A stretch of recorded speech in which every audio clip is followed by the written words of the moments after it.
Hello student, कैसे हैं आप सब। उम्मीद करता हूं आप सब अच्छे होंगे, मस्त होंगे, बेहतर होंगे। क्लास 12 केमिस्ट्री एनसीईआरटी चैप्टर 5 में आज हम दो टॉपिक पर चर्चा करेंगे। पहला हमारा एंजाइम उत्प्रेरण, इसके बाद जो उत्प्रेरण के प्रकार हैं, दो समांग उत्प्रेरण और विषमांग उत्प्रेरण, दोनों चीज़ समझेंगे। लेकिन इसके पहले हमको आज आपको बेहतरीन रूप से समझाना है वास्तविक रूप से एंजाइम उत्प्रेरण है क्या, ये किस प्रकार से कार्य करता है। तो शुरू करें। पहले बच्चों, आपको पता होगा कि एंजाइम जो होता है वो जीवित कोशिकाओं में पाया जाता है। यानी जीवित स्पीसीज का मतलब होता है जीवित कोशिकाओं, चाहे वो मनुष्य की बात करें, चाहे किसी प्रकार के जीव जंतुओं की बात करें। मुख्य रूप से तो मनुष्य के शरीर में एंजाइम से विभिन्न प्रकार की क्रियाएं होती हैं। जैसे हमारे शरीर में जो पाचन की क्रिया होती है, पाचन में जो मुख्य रूप से यहाँ पर रोल निभाता है वो एंजाइम ही होता है। एंजाइम क्या करता है, इन अभिक्रियाओं को उत्प्रेरित करता है। हमारे शरीर के अंदर जो बायो रासायनिक अभिक्रियाएं होती हैं उन्हें क्या करता है, उत्प्रेरित करता है। जैसे पाचन में होने वाली अभिक्रिया, जैसे सुक्रोज है उसे ग्लूकोज या फ्रक्टोज में तोड़ना, या फिर बच्चों हमारा ग्लूकोज है उसे एल्कोहल में तोड़ना, या स्टार्च को है ना आपका परिवर्तन, ये सब कुछ किसके कारण होता है, तो एंजाइमों के कारण होता है। जैसे हमारे पास यूरिया ही है, यूरिया टूटकर अमोनिया में परिवर्तित होता है, तो ये सब विघटन किसके कारण होता है, एंजाइम के कारण होता है। तो वास्तविक रूप से एंजाइम होता क्या है, तो देखिए जरा यहाँ पे परिभाषा लिखा है कि एंजाइम जीवित कोशिकाओं में पाए जाने वाले नाइट्रोजन युक्त कार्बनिक संकुल यौगिक होते हैं। एंजाइम मानव शरीर में होने वाली बहुत सी बायो रासायनिक अभिक्रिया को उत्प्रेरित करते हैं, जैसे पाचन क्रिया। और फिर बच्चों ये पाचन क्रिया में जो एंजाइम होते हैं वो अपघटित कराते हैं। जैसे हमारा सुक्रोज है, सुक्रोज का फार्मूला क्या होता है, C12H22O11। ये जब मेरे बच्चों पानी के साथ क्रिया करता है तो इसमें जो एंजाइम है इन्वर्टेज, ये इसको ग्लूकोज और फ्रक्टोज में तोड़ता है। बहुत ही महत्वपूर्ण है, इससे ऑब्जेक्टिव भी बन सकता है कि जब शरीर के अंदर ग्लूकोज टूटकर सुक्रोज टूटकर ग्लूकोज और फ्रक्टोज का निर्माण करता है तो उसमें कौन सा एंजाइम उत्प्रेरक का कार्य करता है। ठीक है, तो वहां पर आपको याद रहना चाहिए उत्प्रेरक का कार्य कौन कर रहा है, इनवर्टेज एंजाइम। कौन सा एंजाइम, इनवर्टेज एंजाइम। तो हमारे शरीर के अंदर केन शुगर है यानी शर्करा है, और इसका पहले बच्चों अपघटन कराते हैं। C12H22O11, ये हमारे पास शक्कर जिसे बोलते हैं शर्करा, और इसका हम अपघटन कराएंगे जल के साथ। तो इसमें जो उत्प्रेरक का काम करता है वो है इनवर्टेज एंजाइम। कौन सा एंजाइम, इनवर्टेज एंजाइम। बिल्कुल याद कर लेना, ये टूट करके C6H12 और O6 का निर्माण करता है। एक जो अणु है वो ग्लूकोज है, और भाई साहब इसकी संरचना सेम होती है, संरचना भिन्न होती है, बाकी फार्मूला सेम है फ्रक्टोज और ग्लूकोज के। तो ये पेरे बच्चों फ्रक्टोज, ठीक है, ये फ्रक्टोज है। फ्रक्टोज और ग्लूकोज का निर्माण करते हैं, ये नहीं है, फ्रक्टोज और ग्लूकोज का निर्माण करते हैं। तो कौन सा एंजाइम इस पे फिर बच्चों, इन्वर्टेज एंजाइम। तो यहाँ पे जो इन्वर्टेज है एक नाइट्रोजन युक्त जटिल कार्बनिक यौगिक है, जो कि ये हमारे शरीर के अंदर होने वाले बायो रासायनिक अभिक्रियाओं को उत्प्रेरित करता है। एग्जाम्पल के रूप में यहाँ पर आप देख ही सकते हैं कि केन शुगर का व्युत्क्रमण इन्वर्टेज एंजाइम के द्वारा उत्प्रेरित होता है। हमने अभिक्रिया कराया, ग्लूकोज और फ्रक्टोज का निर्माण होता है, ग्लूकोज और फ्रक्टोज का निर्माण। इसी के जैसे और रासायनिक अभिक्रिया हैं जिसे हमको समझना बहुत जरूरी है, जो कि आपके हो सकता है मेरे बच्चों है ना ऑब्जेक्टिव क्वेश्चन में पूछ लिया जाए। तो पहला आप लोग इसका स्क्रीनशॉट ले लो। आज का मेरा मेन उद्देश्य है एंजाइम उत्प्रेरण को ही समझाना, जो आपके सिलेबस में उसे तो आप लोगों को तैयार करना ही चाहिए। जैसे हमारे पास ग्लूकोज है मेरे बच्चों, ग्लूकोज क्या, ग्लूकोज है, और ग्लूकोज टूट करके किस में बदलता है, एथिल अल्कोहल का, एथिल अल्कोहल में का, एथिल अल्कोहल व CO2 में परिवर्तन।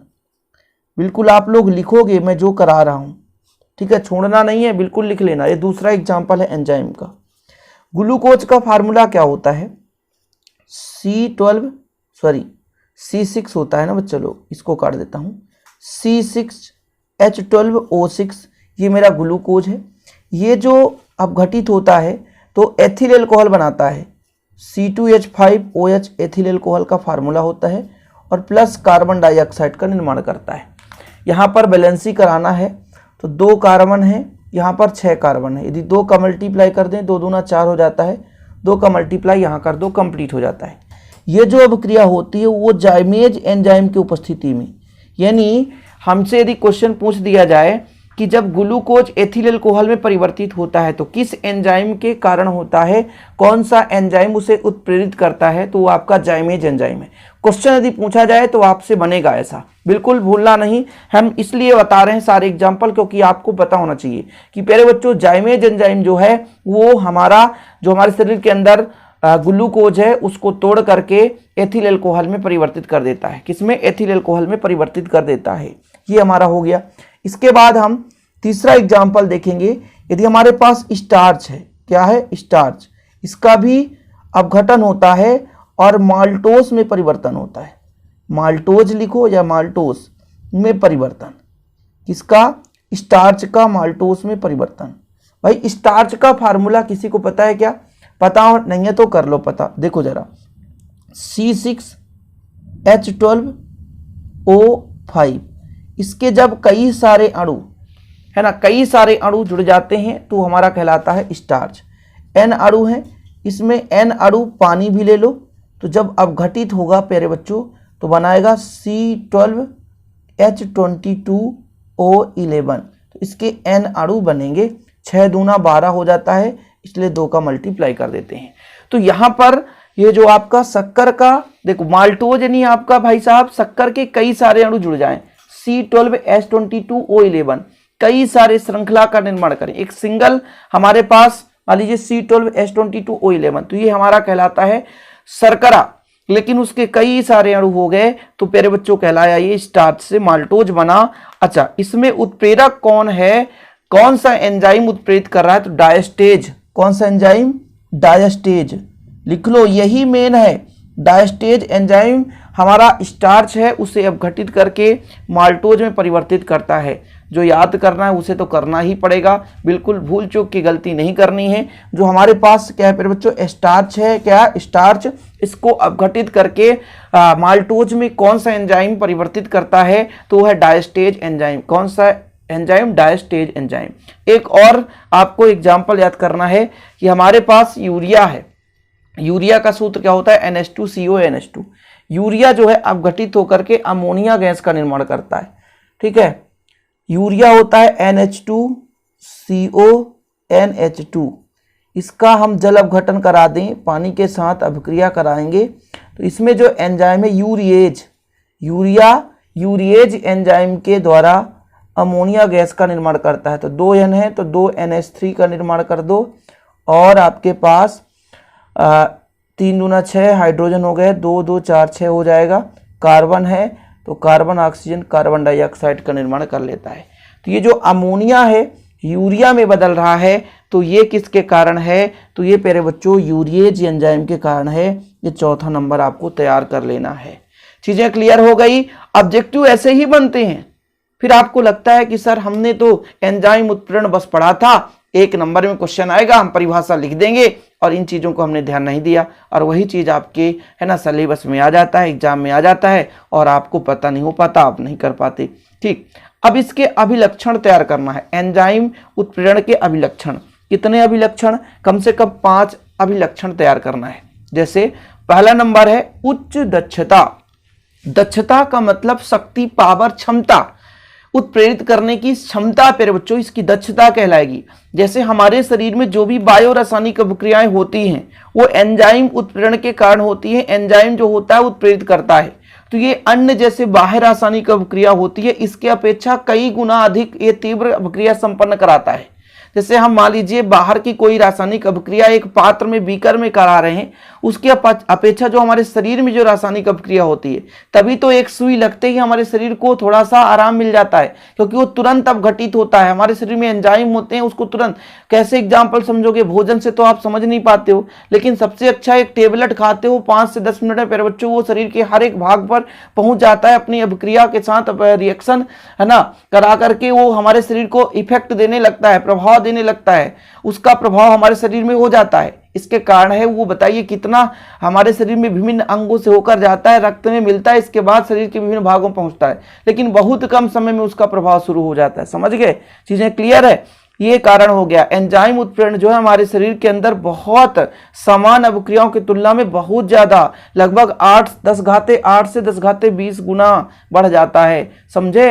यानी आपने समझा उच्च दक्षता का मतलब ये हुआ इसकी क्षमता जो अन्य सामान्य उत्प्रेरक हैं उनके अपेक्षा जो एंजाइम उत्प्रेरक हैं इनका जो अभिक्रिया का वेग है लगभग 10 घाते 8 से 10 घाते 20 गुना बढ़ जाता है। यानी शरीर के अंदर जो भाई ये घटना है बायो रासायनिक अभिक्रिया बहुत तीव्र होती है। पीएच का मान यहाँ पर देखो, पीएच मान मतलब देखो पावर ऑफ हाइड्रोजन भाई पीएच के आधार पर ही अम्ल और क्षार का निर्धारण करते हैं। वैसे यदि बात करूं 7 से यदि कम है तो अम्लीय माध्यम होता है, 7 से ज्यादा है तो क्षारीय होता है। तो यदि मैं ये एंजाइम की बात करूं तो मुख्य रूप से आपने पढ़ा होगा कि हमारे शरीर में जो आमाशय में HCl अम्ल मिलता है, HCl रहता है भाई वो अम्लीय होता है और HCl के कारण हमारे शरीर में जो भी पाचन की क्रिया है वो फास्ट हो जाती है और HCl एक प्रकार से अम्लीय माध्यम प्रोवाइड कराता है। इसका कारण भी है मुख्य रूप से बच्चा लोग ध्यान रखें, क्योंकि आपने पढ़ा कि भाई साहब पीएच मान पर भी इसका इफेक्ट पड़ता है। यदि हमारे शरीर में अम्लीय माध्यम है, देखिए जरा सबसे अच्छा जो एंजाइम है किस अम्लीय माध्यम पर या किस पीएच मान पर सबसे ज्यादा क्रिया करता है, सबसे ज्यादा कार्य करता है या उत्प्रेरित करता है। तो जब पीएच का परास पीएच का मान यहाँ पर देखो थोड़ा सा 5 से 7 के मध्य, और 5 से 7 के मध्य मतलब अम्लीय है, 7 से कम अम्लीय है। तो 5 से 7 के मध्य यदि अम्लीय माध्यम है, समझ रहे हैं, तो वहां पर एंजाइम ज्यादा मात्रा में सक्रिय होंगे, ज्यादा मात्रा में अभिक्रिया को उत्प्रेरित करेंगे। हमारे शरीर के अंदर जो बायो रासायनिक अभिक्रिया है वो ज्यादा मात्रा में होगी। कब प्यारे बच्चों? जब पीएच का मान 5 से 7 के मध्य हो। यदि ऑब्जेक्टिव आ जाता है कि बायो रासायनिक अभिक्रियाएं किस पीएच मान के अंतर पर सबसे ज्यादा संभावित होती हैं, सबसे ज्यादा सक्रिय होती हैं, ठीक है, एंजाइम उत्प्रेरक किस पीएच मान पर सबसे ज्यादा सक्रिय होती हैं, तो फिर आपको याद रखना होगा कि जब 5 से 7 हो, क्या हो, 5 से 7 हो, यानी 5 से 7 के बीच पीएच मान हो तो वहां पर ज्यादा सक्रिय होते हैं। अब उपर्युक्त तापमान पर भी निर्भर करता है कि शरीर का तापमान कितना है। सबसे बेहतरीन तापमान है 25 डिग्री से 25 डिग्री सेल्सियस से 37 डिग्री सेल्सियस तक। एंजाइम जो है वो सबसे ज्यादा उत्प्रेरित कब करेगा?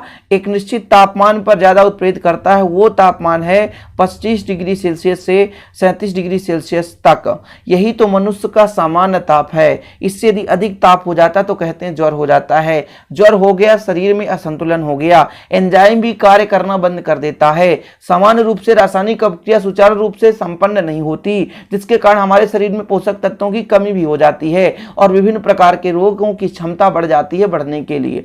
समझ रहे हैं? क्योंकि हमारे पास जब शरीर में पोषक तत्वों की पर्याप्त मात्रा होती है तो लड़ने की भी क्षमता होती है बाह्य किसी भी अन्य प्रकार के वायरस या किसी अन्य प्रकार के जीवाणुओं से। अब हमारे शरीर का तापमान बढ़ गया, एंजाइम भी उतना सुचारू रूप से काम नहीं कर रहा है, और जब एंजाइम अच्छे तरीके से काम नहीं कर रहा मेरे बच्चों तो फिर क्या होगा? हमारे शरीर में पर्याप्त मात्रा में एनर्जी नहीं मिलेगी। ये विभिन्न प्रकार जो हमारा सुक्रोज टूटता है ग्लूकोज में, इसका ही अपघटन कम हो जाएगा। ये ग्लूकोज टूटता है एथिल अल्कोहल में, कार्बन डाइऑक्साइड में परिवर्तित होता है, ऊर्जा देती है, तो शरीर के अंदर ये घटनाएं नहीं होगी। यूरिया जो है यूरिएज उत्प्रेरक की उपस्थिति में यानी एंजाइम की उपस्थिति में जो अमोनिया बनाता है, तो विभिन्न प्रकार की जो रासायनिक अभिक्रिया हमारे शरीर में होती हैं उसका जब भाई साहब होगा ही नहीं। मुख्य रूप से तो सबसे अच्छा एग्जाम्पल है भाई जो ग्लूकोज टूटता है वो ऊर्जा देता है, कार्बन डाइऑक्साइड मुक्त करता है। तो ये चीज जो यदि कम मात्रा में होने लगा तो हमारे शरीर के अंदर तो भाई साहब क्या होगा? एनर्जी की कमी हो जाएगी। समझ रहे हैं? तो ये एंजाइम उत्प्रेरण के कुछ अभिलक्षण प्रमुख हैं। और भी आप समझो, एक लिख लो विशिष्टता। विशिष्टता आप लोग हेडिंग लगाना। विशिष्टता का मतलब क्या है कि वास्तविक रूप से ये विशिष्ट होते हैं।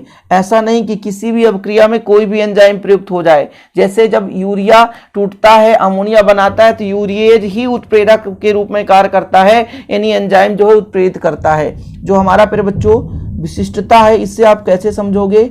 विशिष्टता का मतलब ये विशिष्ट है। जैसे एक अच्छा व्यक्ति है ना, या नेता व्यक्ति है, वो विशेष स्थान पर ही जाएगा, जब कोई बढ़िया आग्रह ऐसे आपको हर जगह घूमते नजर नहीं आएगा, एक विशेष स्थान पर ही कार्य करेगा वो। तो प्यारे बच्चों इसी प्रकार से हम यदि बात करें, हमारे एंजाइम है, इनकी एक विशिष्ट लक्षण होती है, एक विशिष्ट प्रकृति होती है। ये केवल ऐसे अभिक्रियाओं को संपन्न करते हैं जो उनके लिए उत्प्रेरित कर सके। ऐसा नहीं है कि सभी अभिक्रियाओं के साथ एक ही एंजाइम काम कर ले। जैसे यूरिया के जल अपघटन को उत्प्रेरित करने वाला एंजाइम कौन सा? यूरिएज है। अब ऐसा नहीं है कि सर ये तो ग्लूकोज को भी तोड़ रहा है, तो ऐसा नहीं हो सकता, ध्यान रखना।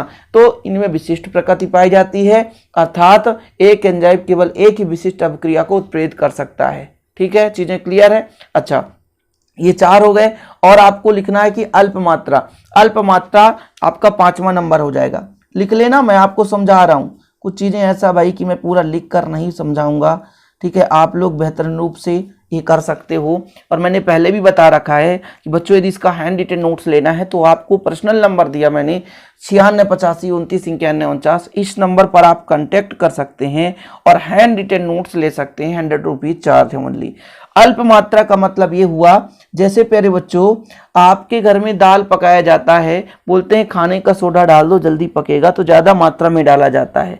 लेकिन शरीर के अंदर जो अभिक्रियाएं होती है, जैसे हमारे शरीर के अंदर मान लीजिए हमारा क्या है, स्टार्च है, ये टूट करके किस में बदल रहा है?